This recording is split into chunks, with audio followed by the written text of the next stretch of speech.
The camera comes in low over water so blue it looks digitally enhanced, sweeping past cruise ships toward islands that have watched empires come and go for 5 centuries. We skim past St. Thomas with its hillside houses painted in tropical pastels, glide over St. John, and slow above St. Croix. The largest of the three, the island the Taino called Ai, meaning the land of rivers, and the Kalinago called Sibukiera, the stony land. Europeans heard all that and said, "Interesting. Anyway, we're renaming it after a cross." We're in the northern Lesser Antilles, where the Virgin Islands sit like stepping stones between Puerto Rico and Antigua. 3 main islands, dozens of smaller cays, and absolutely zero empty space waiting to be discovered. Taino and other indigenous communities had been living here for roughly 2,500 to 3,000 years before any European ship appeared, carving petroglyphs into streambed rocks on St. John, farming river valleys on St. Croix, fishing reefs off St. Thomas. Cut to November 14th, 1493, Columbus sails in on his second voyage, bumps into Ai, renames it Isla de la Santa Cruz without asking permission, and gets into a skirmish with Carib warriors distinctly unimpressed by his "I claim this" energy. Classic move. They find an island already full of humans and write reports like it was a surprise party. We open centuries before Columbus, treating the Virgin Islands not as a blank screen waiting for European actors, but as a busy neighborhood with its own history and momentum. The archaeological record places human presence here as early as 500 BCE, with waves of migration moving northward from the Orinoco River region of South America. Siboney, Igneri, Taino, Kalinago, different peoples arriving at different times, trading, settling, sometimes fighting, always adapting to island life. On St. John, the Reef Bay petroglyphs remain carved into streambed rocks, faces and symbols watching water flow for over 1,000 years. Near Lamshur Bay, documented Taino artifacts reveal communities who understood sustainable island living. On St. Croix, the Mint Gut area offered something rare, a navigable river. This made Ai a logical hub for communities who understood water as highway, connecting the Virgin Islands to Puerto Rico and the Lesser Antilles chain. Picture a Taino village at dusk, cassava bread cooking on a clay griddle, children chasing each other along a riverbank, conch shells sounding across water. This is a place with agriculture, trade networks, and spiritual systems, not some primitive prelude to real history. The Taino cultivated cassava, sweet potatoes, and peppers. They built canoes capable of inter-island voyaging. They had ball courts and complex social hierarchies. When Europe eventually arrives talking about bringing civilization, they're showing up to a fully catered wedding carrying a microwave and vibes. This matters for what comes next. The very success of these societies, cleared farmland, ecological knowledge, trade routes, makes them attractive targets for extraction. Indigenous infrastructure becomes the foundation colonial powers exploit. A petroglyph at Reef Bay catches afternoon light. A carved face stares out, unchanged for a millennium. This was all in motion long before anyone in Copenhagen or Washington had opinions about these hills. November 14th, 1493. Columbus's second voyage reaches Ai. Spanish journals record what happens. Columbus anchors offshore, renames the island Isla de la Santa Cruz on the spot, and sends men ashore. They encounter Carib warriors who are not auditioning as a welcoming committee. A skirmish breaks out. The Caribs understood what European ships meant by 1493. Word traveled through the Caribbean faster than sails. They fought back strategically, not with naive confusion. What follows is demographic collapse. Spanish slaving raids, punitive expeditions, and introduced diseases reduce indigenous populations by an estimated 90% or more within generations. By the 1600s, when other European powers start colonizing seriously, Taino and Kalinago populations are devastated, though never entirely erased. Europe shows up declaring, "Good news, we've found you." The locals, who did not ask to be found, respond accordingly. The Spanish write "discovered" in their logs, claimed on their maps. What they cannot write is empty, because the people they encounter keep refusing to disappear on schedule. In 2021, the Guinea Taino tribe received official recognition in the Virgin Islands. Descendants of those Columbus discovered are still here, challenging extinction narratives that colonial powers found convenient. They wrote "extinct" in the margins. The descendants kept living anyway. Between 1672 and 1733, the Virgin Islands become a Danish colonial project built on sugar and slavery. St. Croix alone flies 7 different flags during the colonial era: Spanish, Dutch, English, French, Knights of Malta, and Danish. The island changes hands like a disputed bar tab. But Denmark locks in, establishing the Danish West India Company. St. Thomas comes under Danish control in 1672 for its excellent harbor. St. John follows in 1718. St. Croix, purchased from France in 1733, becomes the agricultural heart of the Danish West Indies, larger, flatter, suited to industrial sugar cultivation. Charlotte Amelie's harbor develops into a major Caribbean trading port. Ships arrive constantly, merchant vessels loading sugar, slave ships delivering human cargo from West Africa. The transatlantic trade delivers Akan, Igbo, Congo, and other African peoples chained in holds. By the early 1700s, enslaved Africans outnumber Europeans 10 to 1. Colonial records are meticulous about profit and vague about suffering. Plantation maps show neat cane field grids. Ledgers track sugar by the hogshead, enslaved people alongside livestock. A Danish West India Company report calculates expected worker mortality with the tone of equipment depreciation. Europe's Caribbean formula: sugar, enslaved labor, strategic harbors, and no interest in consent. On paper, it's profit margins and orderly columns. In the hills behind the ink, the story is already starting to smoke. Small resistance acts are underway. Marooning, sabotage, slowed work. The plantation machine is under construction. So is the resistance that will jam it. The colonial logic: Danish authorities want sugar, rum, ports, and revenue. Everything except consent. They import enslaved Africans because indigenous populations have been devastated, and paying fair wages is unthinkable. Other empires, British, French, Spanish, Dutch, run identical playbooks with different flags. Welcome to when European powers see Caribbean islands as 3 things: sugar fields, shipping lanes, and someone else's problem when the exploited start setting things on fire.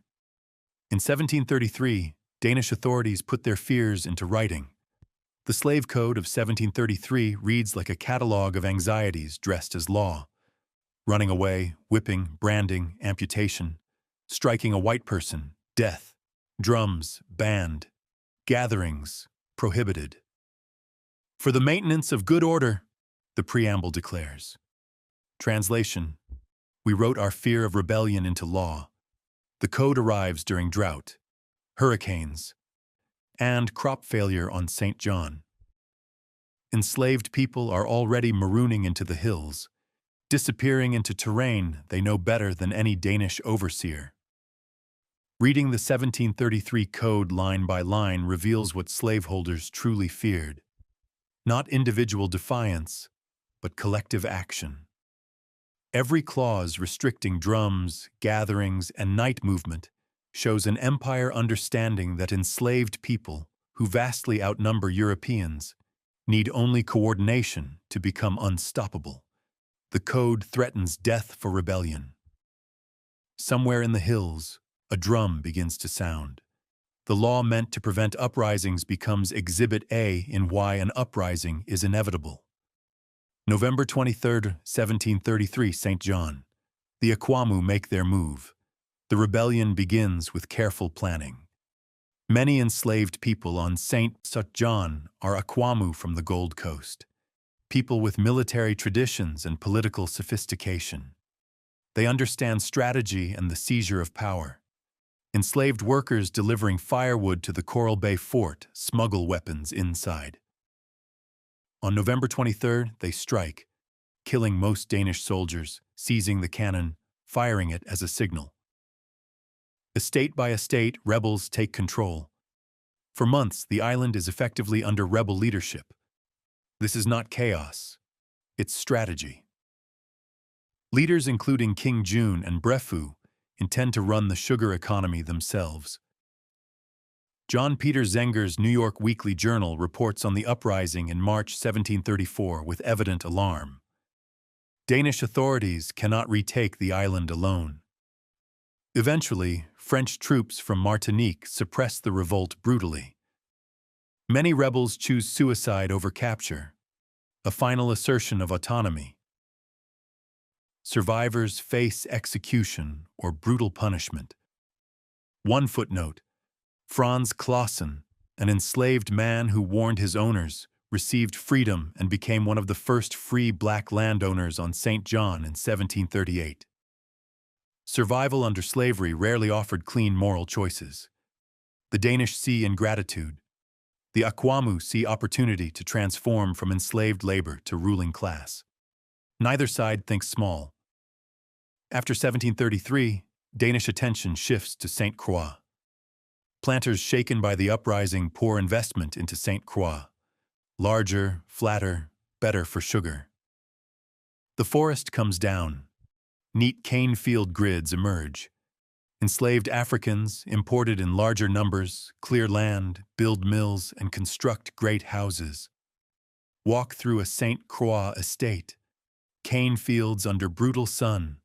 Boiling house heat felt from 50 feet away. Rollers crushing stalks. A bell calling workers before dawn. Danish officials call St. Croix the Garden of the West Indies.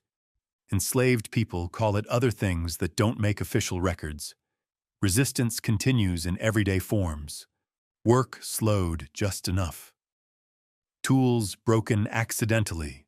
Illness feigned. Secret provision grounds maintain some autonomy. African languages, religions, and kinship survive in the quarters despite efforts to erase them. The sugar funds Copenhagen mansions, finances merchant fleets, sweetens European tea. Investors who never see the Caribbean collect dividends measured in suffering. A sugar mill ruin stands on St. Croix today. Kids play nearby. Tourists photograph it. These stones paid for mansions in Copenhagen. The people who built them paid with their lives. By the late 18th century, ideas travel on the same ships as sugar. Dock workers in Charlotte Amalie hear sailors discussing revolution in Haiti, enslaved people who overthrew masters and established a republic. News of British abolition debates reaches through maritime networks. Free people of color maintain their own information channels. Denmark ends slave trade participation in 1803, one of the first European nations to do so. But ending the trade isn't ending slavery. The institution remains legal. Planters shift to natural increase, forcing enslaved women to bear children who become the next generation of workers. A planter reads London reports uneasily. A dock worker shares ship gossip. A free black woman hears whispers about Saint-Domingue. The Atlantic isn't just an ocean, it's a group chat. The official line is amelioration, Gradual reforms. Eventual freedom at some unspecified date. The reality. Everyone knows what happened in Haiti in 1733. The question is when pressure will explode. By the 1840s, it's unsustainable. Slavery is ending throughout the British Caribbean. Danish reformers push for abolition. Enslaved people aren't waiting patiently. July 3, 1848, Frederiksted, St. Croix. The moment arrives because people make it arrive. John Gottlieb, known as Budo, is a free black man who has been organizing for months.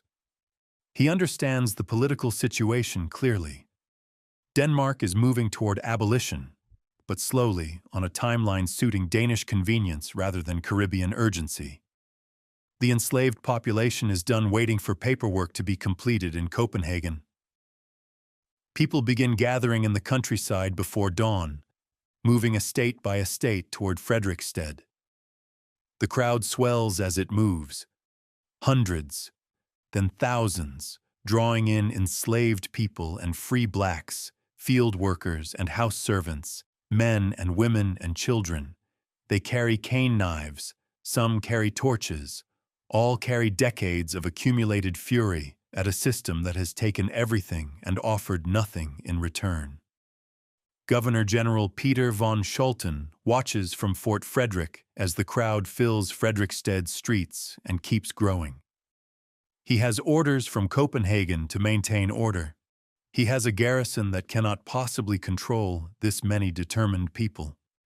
He has perhaps some genuine anti-slavery sentiment, and perhaps simple calculation about what happens if he orders soldiers to fire into a crowd that will not disperse and will not back down. Von Scholten steps forward and delivers the line that enters history. Nu I fri. I hermed emanciperede. Now you are free. You are hereby emancipated. But here's what matters. Von Scholten doesn't say it because he woke up with a conscience that morning. He says it because the people of St. Croix woke up with a plan and the determination to execute it. This is not emancipation graciously granted by benevolent colonial power.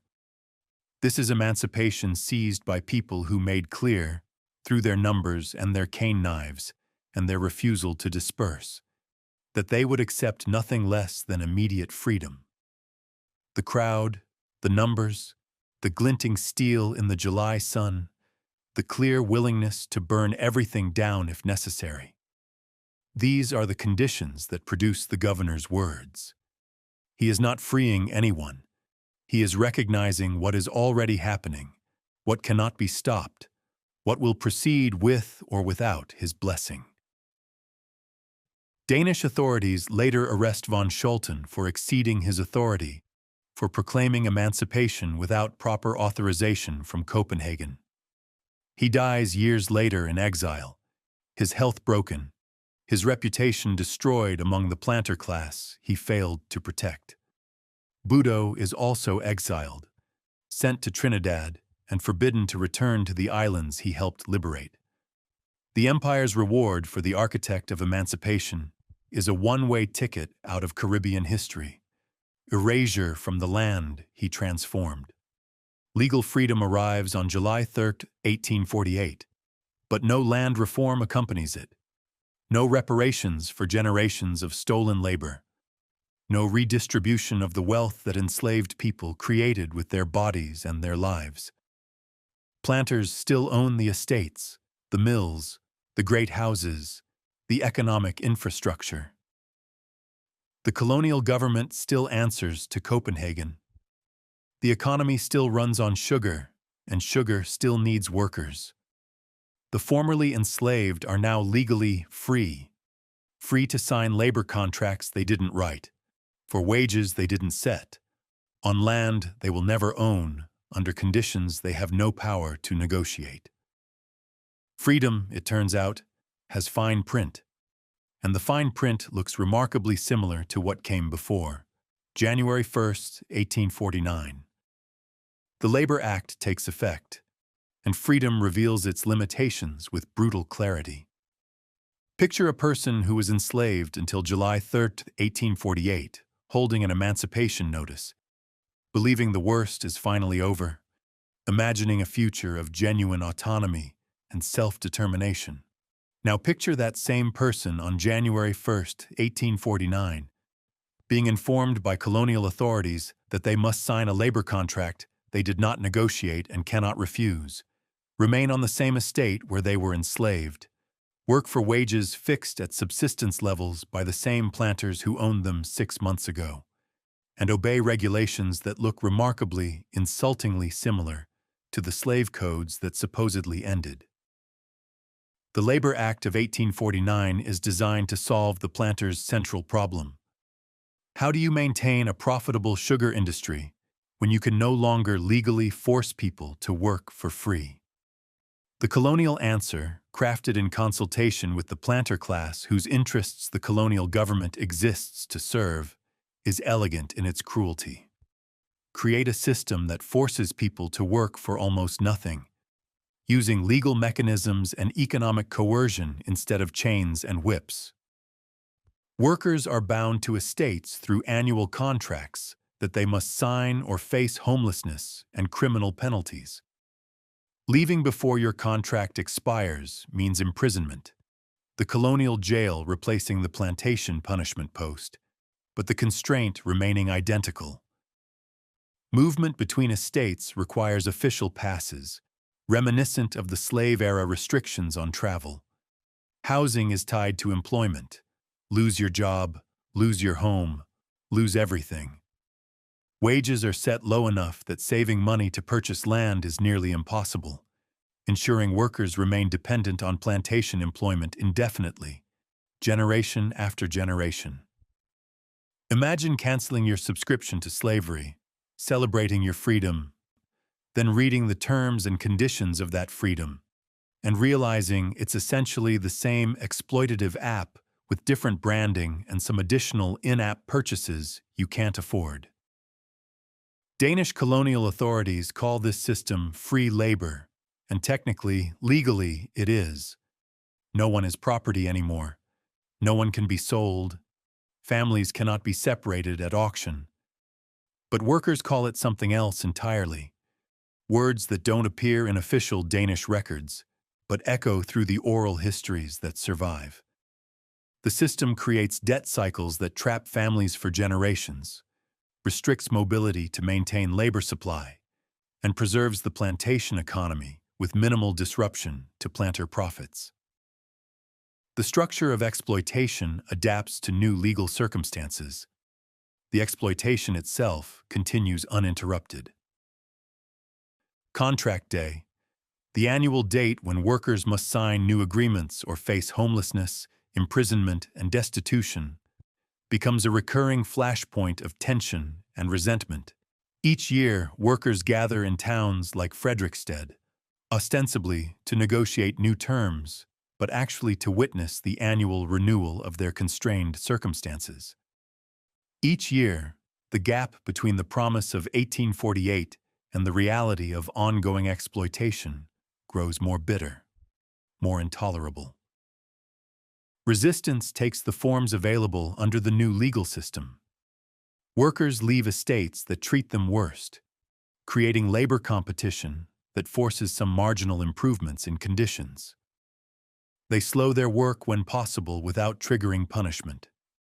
They organize quietly, sharing information about which estates pay slightly better wages, which overseers are most brutal, which opportunities might exist for escape from the plantation system entirely. But the fundamental structure remains unchanged. Planters own all the land. Workers own nothing but their capacity to labor. The colonial legal system enforces the arrangement with all the coercive power of the state. By the 1870s, frustration has built for 3 decades under this supposedly free system. An entire generation has grown up under the Labor Act, watching their parents' hard-won emancipation turn into a different, more insidious kind of bondage, one that claims to be freedom while reproducing most of slavery's material conditions. The promises of 1848 ring increasingly hollow with each passing contract day, each year of wages that never rise, each failed petition for reform. October 1878 approaches. Contract day is coming. And something is about to burn. October 1st, 1878, Contract Day, Frederiksted, St. Croix. The world catches fire, and women lead the way. Laborers gather in town as they do every year, ostensibly to negotiate new contracts with estate managers. But this year, the atmosphere is different. Sharper, more volatile, charged with 3 decades of accumulated grievance. Wages have stagnated while planters maintain their luxury. Working conditions have not meaningfully improved since emancipation. The Labor Act's restrictions continue to bind workers to estates they cannot leave, under terms they cannot negotiate, for compensation that cannot sustain dignified life. Rumors circulate through the crowd that a worker has been beaten or killed by authorities. The spark finds dry fuel. Stones begin to fly toward colonial soldiers and officials. The soldiers respond with gunfire, expecting the crowd to scatter in terror, as colonial subjects are supposed to do when confronted with European firepower. The crowd does not scatter. The crowd does not flee. Instead, it transforms into something the colonial authorities have feared since 1733, since Haiti, since every moment when they looked at the demographic reality of these islands and understood their position's fragility. Torches appear in workers' hands. The first buildings in Frederiksted catch fire. The flames spread from town into the surrounding countryside, leaping from estate to estate as laborers who have waited 30 years for the promises of emancipation to mean something tangible finally stop waiting and start acting. Cane fields burn. Sugar works burn. Great houses burn. The infrastructure of exploitation that has defined these islands for 2 centuries goes up in smoke and ash. At the center of the uprising, women move with purpose, authority, and coordination that terrifies colonial observers. Mary Thomas, who will be remembered forever as Queen Mary. Axeline Salomon, called Queen Agnes. Matilda McBean, Queen Matilda. Susanna Abramson, known as Bottom Belly. Danish colonial records call them ringleaders, instigators, dangerous criminals. History calls them the queens of the Fireburn, and their names echo through Virgin Islands memory to this day. These women organize the burning with strategic precision. They identify which estates to target. They coordinate movement between plantations. They embody the fury of a community that has endured slavery, false emancipation, and continued exploitation, channeling that fury into directed action against the physical infrastructure of oppression. By mid-October, when Danish colonial forces finally restore something resembling control, the damage is staggering and irreversible. Over 50 estates have burned, their cane fields reduced to ash, their buildings to rubble. Danish reports count 879 acres of sugarcane destroyed, property damage that planters will never fully recover, an economic blow to the colonial system that permanently weakens its grip. Dozens of laborers are killed by soldiers and militia during the uprising and its suppression. Others are summarily executed in brutal reprisals meant to terrorize survivors into submission. Hundreds are arrested, tried in colonial courts, and sentenced. The queens are tried and convicted of leading the rebellion. Initially sentenced to death, they have their sentences commuted to imprisonment. Not in the Caribbean, but in Denmark itself, an ocean and a world away from the land they tried to liberate. They are exiled to a cold northern country most of them will never leave, removed from Virgin Islands soil so thoroughly that the colonial authorities hope their memory will fade. It doesn't fade. It grows. Fireburn breaks something in the colonial system that cannot be repaired or reassembled. The Labor Act's enforcement mechanisms collapse in practice. Workers simply refuse to comply, and there aren't enough soldiers to force them. Land purchase becomes possible for Black Crucians in ways it wasn't before, as planters sell off damaged estates. Labor organizing gains ground that repression cannot entirely reverse. The planter class never regains its pre-1878 economic and political dominance. In 2018, a statue rises in Copenhagen's harbor, directly in front of a museum built with wealth extracted from Caribbean colonies. A massive Black woman, cast in bronze and resin, sits with cane knife in one hand and torch raised in the other, her gaze fixed on the city that once ruled her homeland. The statue's base is made of coral stone, the same material that enslaved people cut from Caribbean reefs to build Danish fortifications, now repurposed as the foundation for a monument to the resistance that those fortifications could not contain.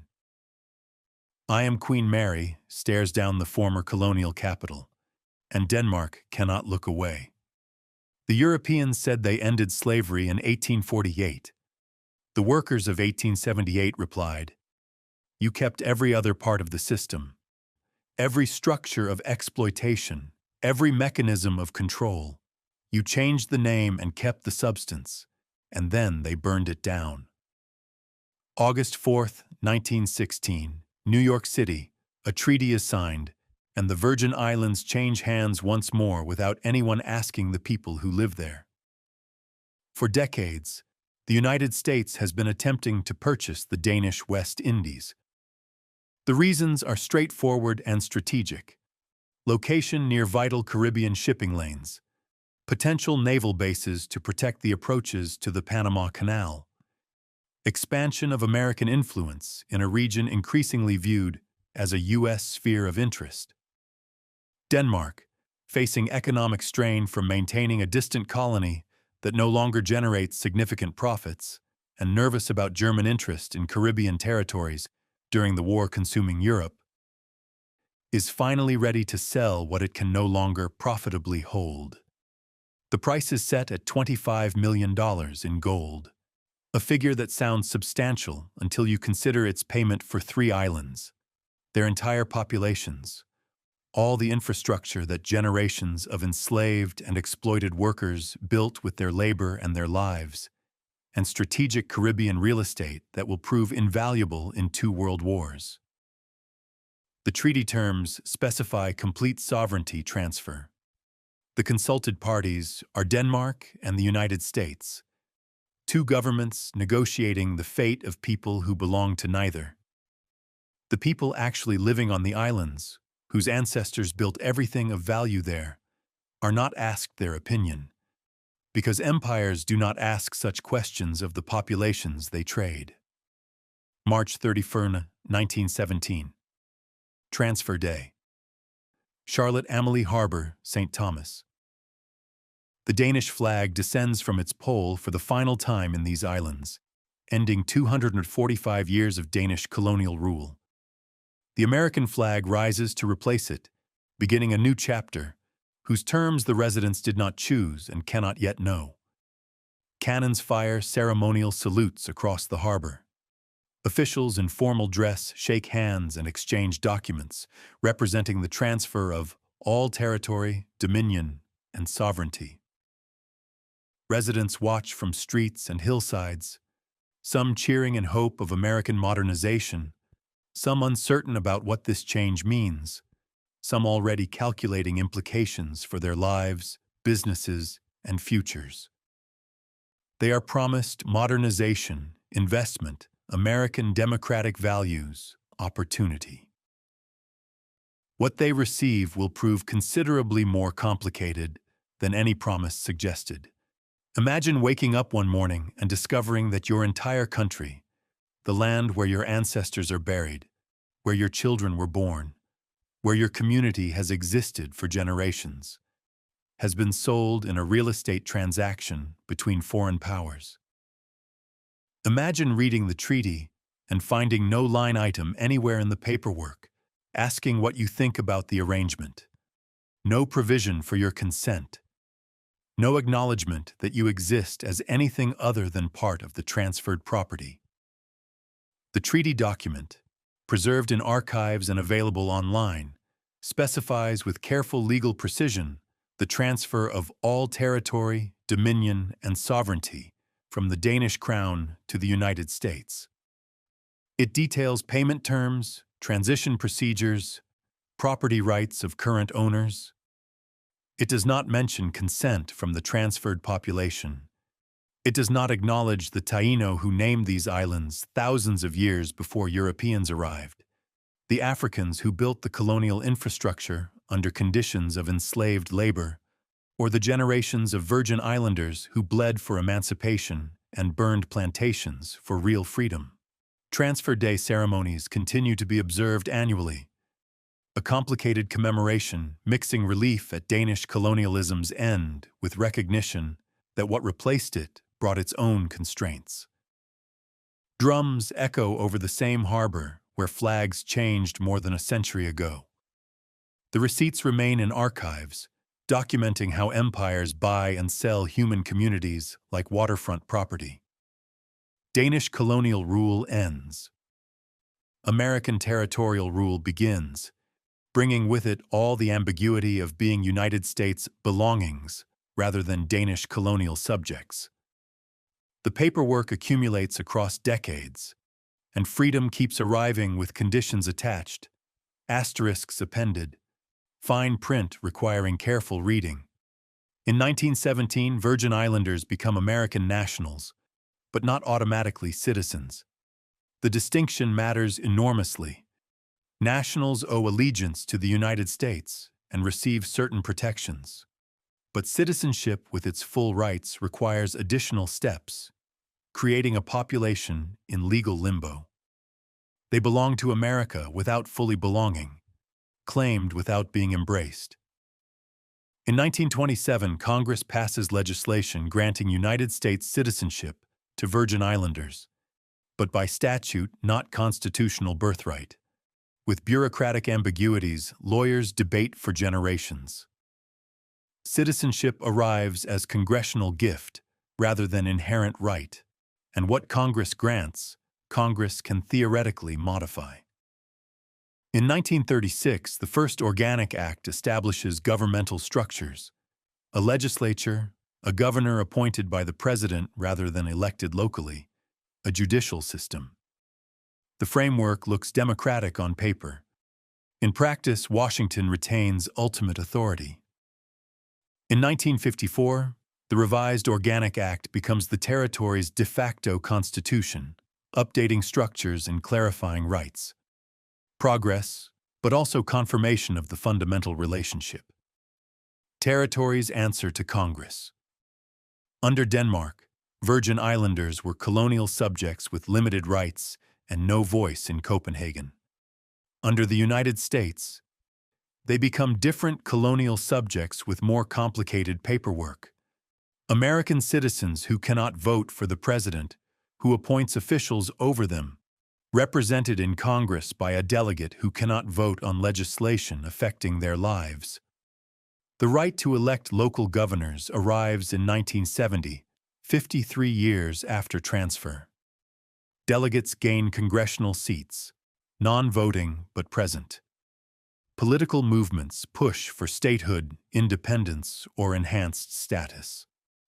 Debates continue today, unresolved.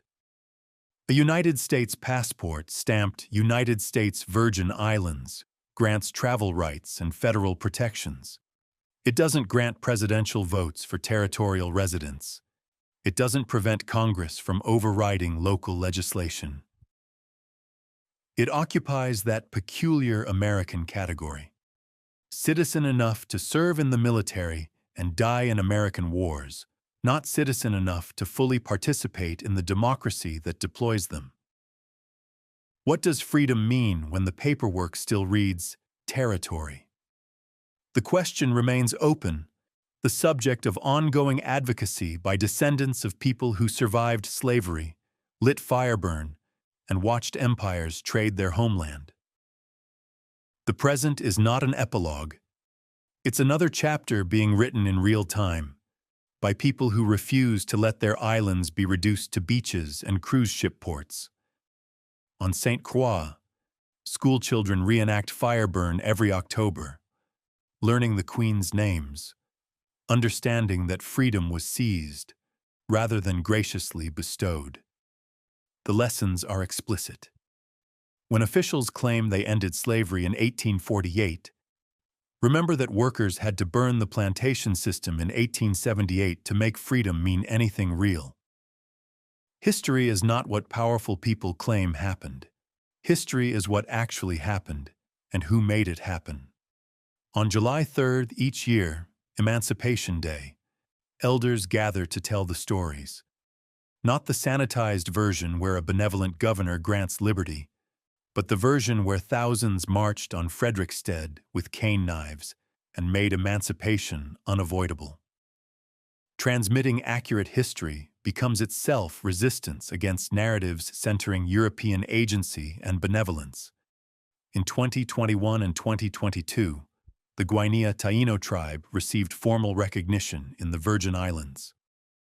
Descendants of people Columbus discovered in 1493, people colonial records declared extinct centuries ago, are organizing, reviving language and ceremony, challenging 5 centuries of erasure.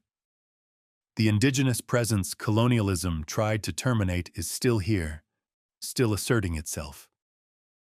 In Copenhagen, Queen Mary sits in bronze and resin, torch raised against gray Scandinavian sky, staring at a museum built with colonial wealth. The statue's coral stone base, cut from Caribbean reefs by enslaved hands for Danish fortifications, now supports a monument to resistance. The empire's materials turned against the empire's memory. Hurricanes still devastate these islands. Tourism economies bring complications alongside jobs. Debates about reparations and political status continue in meeting halls and living rooms. The work remains unfinished. The camera pulls back over St. Croix at dusk. Drums sound for a Fireburn commemoration. Children run past sugar mill ruins. A Taino flag flies beside American and US VI flags. A woman in a Queen Mary t-shirt films on her phone. Those hills watched Columbus rename I. They watched the Akwamu seize St. John. They watched Budo march on Frederickstead. They watched the Queens light up Contract Day. They watched one flag descend and another rise. They're still watching.